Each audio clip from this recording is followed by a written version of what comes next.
Ele segurou a pedra vermelha e disse a verdade que veio de outro mundo. Na tarde quente e abafada, o cheiro de café na cozinha contrastava com o silêncio pesado de um luto não resolvido. Léo estava debruçado, mas não desenhava super-heróis, e sim areia vermelha e estruturas de cristal que desafiavam a gravidade. Na sua mão pequena, uma pedra avermelhada e rugosa que ele afirmava ter encontrado no quintal. Na mesa, o mapa de uma cidade antiga desenhada com detalhes que nenhum geólogo terrestre conhecia. A evidência daquele mundo extinto era brutal e tangível. Clara, a mãe cientista, sentiu a pontada familiar de proteção ao ver a seriedade milenar nos olhos castanhos do filho. Mas a voz dele não era de criança ao dizer com absoluta certeza: Mãe, eu não nasci aqui. Eu vivi lá, em Marte. E o arrepio gelou sua espinha quando ele sussurrou o segredo final.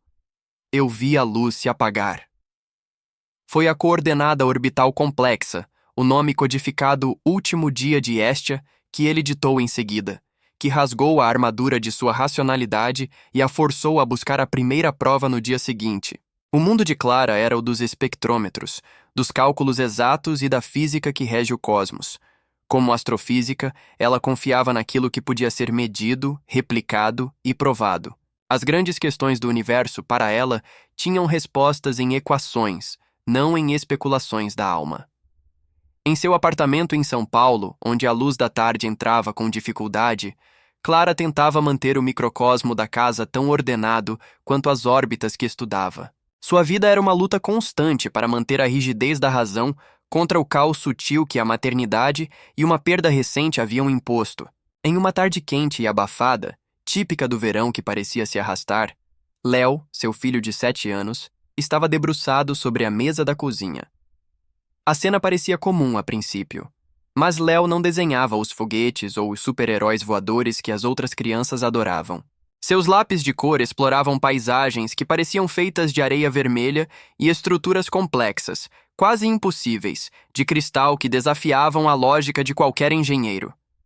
Eram cidades etéreas, silenciosas, feitas de luz filtrada e solidão. Clara observava, tentando atribuir a arte do filho a algum documentário que ele tivesse visto.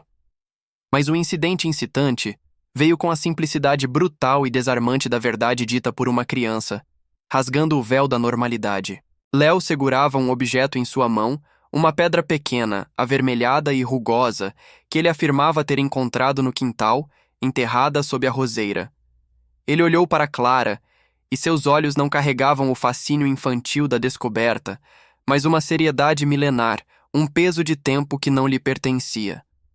A voz de Léo, que deveria ser alta e aguda, era baixa e firme. Mãe, eu não nasci aqui. Eu vivi lá. E eu vi a luz se apagar. Clara hesitou. Tentou rir, tentando desarmar a tensão com a leveza. Mas o menino não sorriu. Ele explicou o lá sem hesitar, com a certeza de quem aponta para um endereço conhecido. Era Marte. A pronúncia do nome do planeta não era a de um garoto citando um livro didático, mas a de alguém que nomeia a própria casa. O tom da cena oscilava de forma inquietante. A leveza do calor da cozinha e o ruído distante do trânsito contrastavam com o estranhamento glacial que as palavras de Léo evocavam. Era o início do carrossel emocional sutil. A descida era Clara, tentando se convencer de que era apenas um eco da paixão de seu falecido irmão, Daniel, por astronomia. A subida era a convicção nos olhos do filho. A astrofísica, sempre em busca de dados concretos, começou a testar o filho. Usava mapas estelares e imagens de satélite, esperando encontrar o erro, a inconsistência que desmascararia a imaginação excessiva. Mas a evidência inicial era impossível e irrefutável. Léo desenhou, com uma precisão que beirava o assustador, o mapa de uma antiga cidade marciana. O mais perturbador não era a arquitetura em si, mas o local. O desenho se encaixava em um relevo geológico específico do planeta, uma falha de escarpa, um detalhe conhecido apenas por pesquisadores especializados em geomorfologia planetária, longe do conhecimento popular. Onde um garoto de 7 anos poderia ter visto aquilo? Naquela noite, o ateliê de Clara, seu refúgio de lógica, parecia ter sido invadido. A mãe protetora procurava explicações médicas, A cientista implorava por uma prova. Enquanto embalava o filho, já sonolento, Léo sussurrou a frase que romperia definitivamente a armadura de racionalidade de Clara, o detalhe inquietante que convidava a continuar. Léo sussurrou uma coordenada orbital complexa e desconhecida, uma sequência de números e letras que parecia um código militar, mas que ele afirmou ser o último dia de Hestia. Ele explicou, sem ser questionado, que Hestia era o nome da civilização a que ele dizia ter pertencido. Clara sentiu o primeiro arrepio de dúvida rasgar sua armadura de racionalidade. Não era mais sobre Marte, era sobre a memória. Era sobre o seu filho carregar um segredo que pesava mais que sua pequena vida. O que era Hestia? E por que o último dia daquela civilização era o primeiro dia de uma dúvida corrosiva na mente de uma cientista? Clara reagiu à coordenada orbital e à seriedade milenar do filho com a resistência previsível de uma mente treinada na ciência. Ela era uma astrofísica, uma mulher de dados e de observação controlada. Aquele mistério era um ruído em seu sistema, e sua primeira e mais forte reação foi a de tentar abafar o som. O conflito interno que se seguiu foi intenso. A mãe protetora, que queria apenas ver a imaginação saudável do filho, lutava contra a cientista que precisava de provas irrefutáveis para salvar sua própria sanidade. A resistência de Clara manifestou-se em uma busca frenética por explicações terrestres. Ela mergulhou em livros sobre transtornos de memória, buscou artigos sobre a síndrome de memória extraterrestre e imaginou o que o Dr. Arthur Ramos, o renomado psicólogo infantil para quem ela já havia marcado uma consulta, diria. O nome Hestia e a palavra Marte foram evitados, banidos das conversas, transformando o silêncio no ateliê em algo pesado, cheio de acusações não ditas. No entanto, o universo parecia conspirar contra o ceticismo dela. As primeiras provas concretas surgiram de um modo que desafiava a fronteira entre o acaso e o destino. A intervenção veio na figura do professor Ivo, um astrônomo aposentado, velho amigo e ex-colega de seu falecido irmão, Daniel. Ivo era um homem com o olhar de quem havia estudado o céu tempo demais para manter-se puramente cético. Ele funcionava como o aliado e, ironicamente, o espelho do misticismo reprimido de Clara. Ao ver a pedra avermelhada que Léo insistia em manter na mochila, o professor Ivo, com seus dedos finos de observador, sentiu algo estranho. Ele a levou para uma análise preliminar em seu laboratório caseiro. O que ele descobriu foi um golpe para a razão de Clara. A pedra não era terrestre, mas um raro meteorito Shergotito, cuja origem, comprovada por isótopos de oxigênio, era inequivocamente marciana. A coincidência era absurda. 1 em 1 milhão. Um objeto de Marte nas mãos de um garoto que alegava ter vivido lá. O carrossel emocional sutil começou a girar com mais velocidade. A descida, o alívio passageiro, veio quando Clara levou Léo à primeira sessão com o Dr. Arthur Ramos. O psicólogo, a figura que se opõe ao mistério e o proxy do ceticismo do público, foi rápido em seu diagnóstico. Ele classificou o comportamento de Léo como um trauma de eco. Para ele, o menino estava manifestando a culpa reprimida de Clara pela morte prematura de seu irmão, Daniel, usando a paixão obsessiva de Daniel por Marte como material de fantasia. O diagnóstico científico ofereceu um bálsamo temporário à alma de Clara, mas o alívio durou pouco. A subida imediata de tensão e curiosidade veio como uma onda incontrolável. Em uma sessão gravada, onde o Dr. Ramos tentava desconstruir a fantasia de Léo, o garoto parou de falar sobre cores e areia. Ele descreveu o mecanismo de propulsão de uma nave marciana, usando termos técnicos de engenharia quântica, detalhando a função de um cristal de compressão de éter com uma precisão que faria um engenheiro de foguetes corar. O menino não estava recitando frases, ele estava explicando o funcionamento de um motor desconhecido. O menino não estava recitando frases, ele estava explicando o funcionamento de um motor desconhecido. A dúvida de Clara tornou-se uma névoa densa. O que estava vendo era real. Era o seu filho sendo consumido por uma memória ancestral, ou ela estava sendo arrastada para uma ilusão coletiva impulsionada pela saudade do irmão? A tensão aumentou, contida na postura rígida de Clara e na sabedoria silenciosa de Léo. O ceticismo do Dr. Ramos era uma âncora que ameaçava se romper a qualquer momento, e a única certeza que restava era que a busca pela verdade de Marte havia se tornado inseparável da busca pela verdade sobre sua família e sobre si mesma. Havia um detalhe inquietante que convidava a continuar, impulsionando-a a mergulhar mais fundo nas palavras impossíveis do filho. A lógica de Clara, a cientista que via o universo através de números, quebrou-se de forma irreversível quando o inexplicável se repetiu, mas desta vez tocou o ponto mais sensível de sua alma, a memória de seu irmão, Daniel. O ceticismo, a força que se opunha ao mistério, não podia resistir ao amor e à dor de uma perda antiga. O primeiro sinal veio com a intimidade impossível. Léo começou a se referir a Daniel, o irmão falecido, usando o apelido de infância. Dandan. Era um segredo, um sussurro partilhado apenas pelos dois irmãos, um código que havia morrido com Daniel. O nome era um nó na garganta de Clara, um som que ela havia enterrado profundamente. O menino o dizia com uma familiaridade tão terna que parecia puxar Daniel de volta para a sala de estar. O choque transformou-se em uma mistura de medo, culpa e um fascínio desesperado. Clara não podia mais negar que, de alguma forma, Léo era um canal, uma ponte, e que sua jornada em Marte estava intrinsecamente ligada ao luto que ela não havia processado. A revelação íntima e inédita surgiu em um pesadelo. No meio da madrugada, Léo despertou em pânico. Seus gritos não eram em português, nem mesmo em italiano arcaico como no caso anterior que Clara havia lido.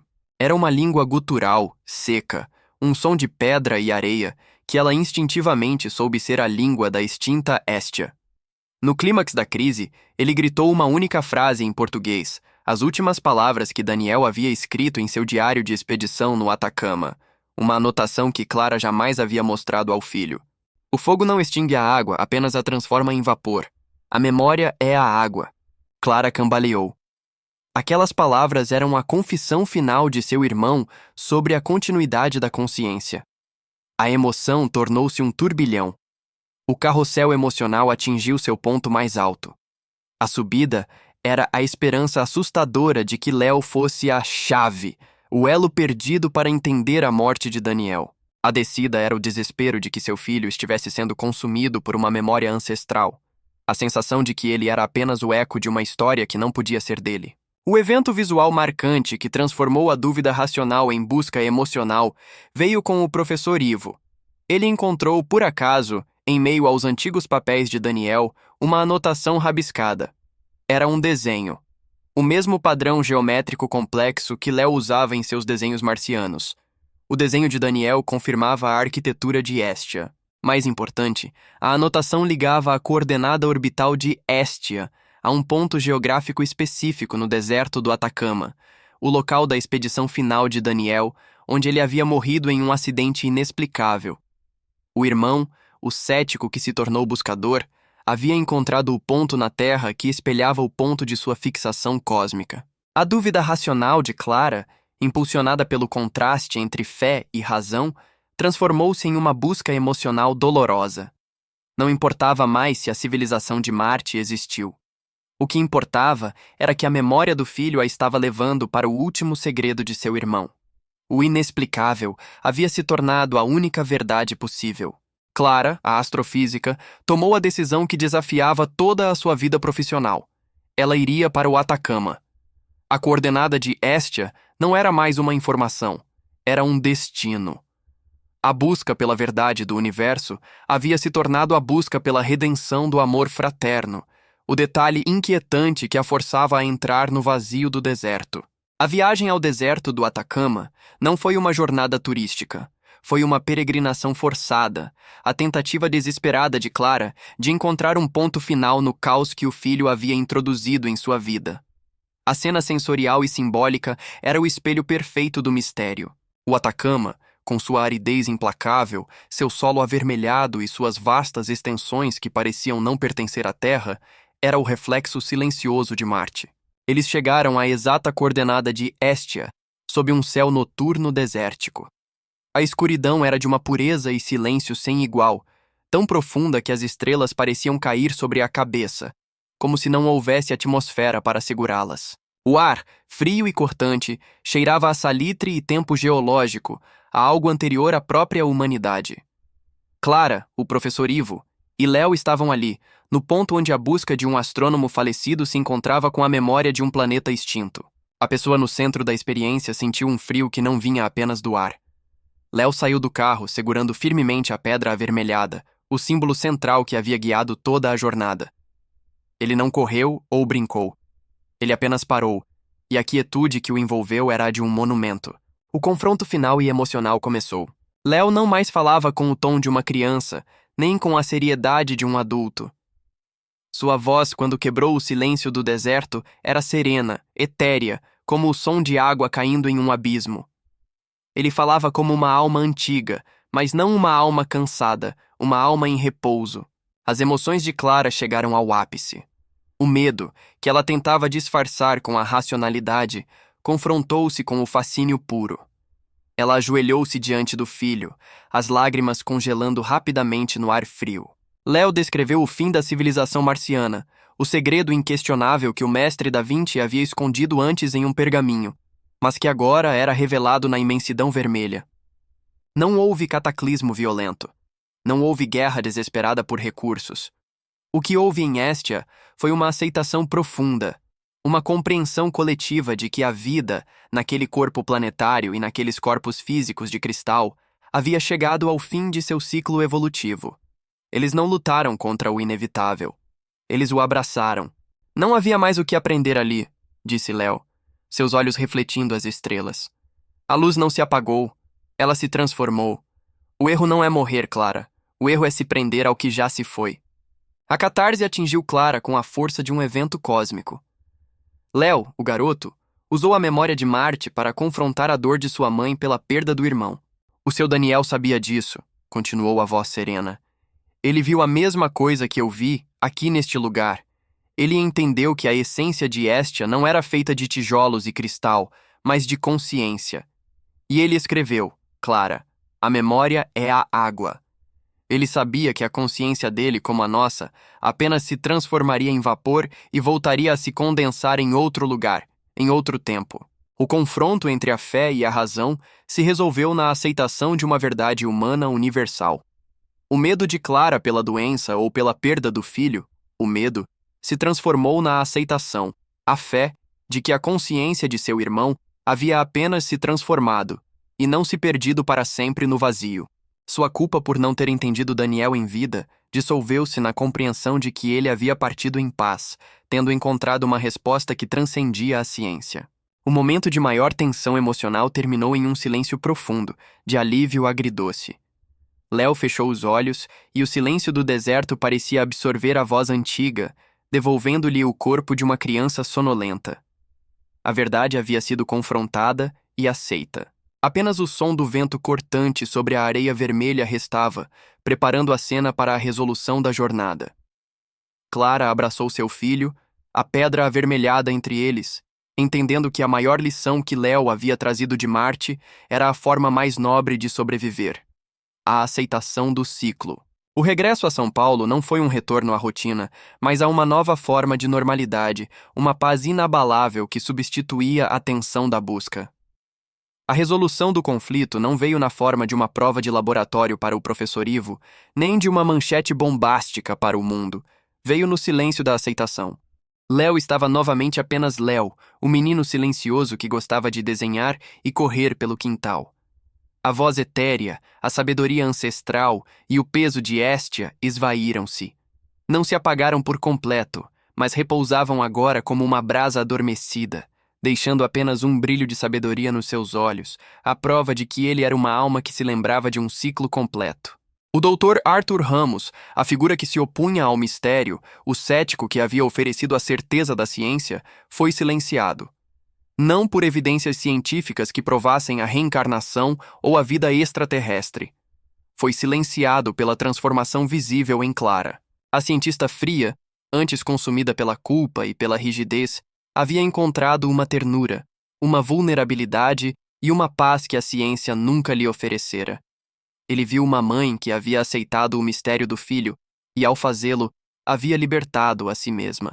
Clara, a pessoa no centro da experiência, não era mais apenas uma astrofísica. Ela aceitou que a morte de Daniel foi apenas a transição de uma consciência mais ampla, uma lição final de seu irmão sobre a continuidade da vida. O luto transformou-se em esperança, a culpa em compreensão. O final se concretizou com um duplo fechamento, garantindo tanto a paz para a personagem quanto a reflexão para o ouvinte. Emocionalmente, Clara encontrou sua paz. Ela guardava a pedra avermelhada em sua escrivaninha, não como um objeto de estudo geológico, mas como uma âncora para a esperança na continuidade da vida, um pequeno fragmento de Marte que atestava que seu filho e seu irmão estavam ligados por algo que transcendia o visível. Reflexivamente, a história do fim de Hestia permaneceu uma crônica em voz baixa. O conhecimento sobre a civilização de Marte e sua filosofia de aceitação não foi para o público, mas ficou entre os poucos que a vivenciaram. Na quietude do ateliê, Clara às vezes observava à noite, mas agora olhava para as estrelas não apenas com a ótica da astrofísica, mas com a perspectiva de uma mãe que sabia que o espaço não era vazio. O narrador deixa a pergunta no ar, a dúvida poética que o ouvinte levará consigo.